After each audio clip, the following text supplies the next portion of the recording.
இங்கிலாந்து அணிக்கு எதிரான 4வது டெஸ்ட் போட்டியில் இந்திய அணி முதல் இன்னிங்ஸ் முதல் பாதியில் சிறப்பாக பந்து வீசிய போதும் 2வது பாதியில் பந்து வீச்சில் சொதப்பியது மட்டுமில்லாமல் 3 ரிவ்யூக்களை இழந்தது. அதற்கு முக்கிய காரணம் ரவீந்திர ஜடேஜா தான். இந்தியா vs இங்கிலாந்து அணிகள் மோதிய 4வது டெஸ்ட் போட்டி ராஞ்சியில் நடைபெற்றது. இந்த போட்டியில் இங்கிலாந்து அணி டாஸை வென்று பேட்டிங்கை தேர்வு செய்தது. 112 ரன்களுக்கு 5 விக்கெட்டுகளை இழந்த இங்கிலாந்து அணி அதன் பின் சுதாரித்து ரன் குவித்தது. ஜோ ரூட் மற்றும் பென் ஸ்டோக்ஸ் நிதான ஆட்டமாடி ரன் குவிப்பில் ஈடுபட்டார்கள்.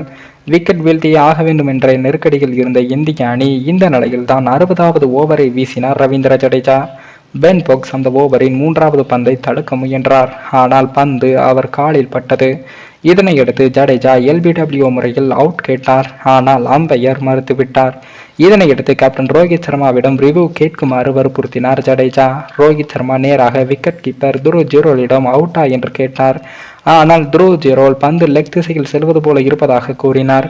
பந்து லெக் ஸ்டம்பில் பட்டால் அவுட் இல்லை என்பதால் ஜுரேல் ரிவ்யூ கேட்க வேண்டாம் என்று சூசகமாக கூறினார். ஆனால் ஜடேஜா தொடர்ந்து அடம் பிடிக்கவே வேறு வழியின்றி விக்கெட் வீழ்த்த வேண்டிய நெருக்கடியில் ரிவ்யூ கேட்டார் ரோஹித் சர்மா. ஆனால் பந்து லெக் ஸ்டம்பில் கூட படாமல் விலகிச் சென்றது. லெக் ஸ்டம்பில் பட்டு இருந்தால் கூட அம்பையர் முடிவு என கூறப்பட்டு ரிவ்யூ வீணாகி இருக்காது.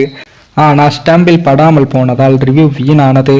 இந்த ரிவ்யூவுக்கு முன்னதாக மற்றொரு ரிவ்யூவை ஜடேஜா வீணாக்கி இருந்தார் என்பதும் குறிப்பிடத்தக்கது. இந்தியா தனக்கு இருந்த 3 ரிவ்யூக்களை இழந்து உள்ளது.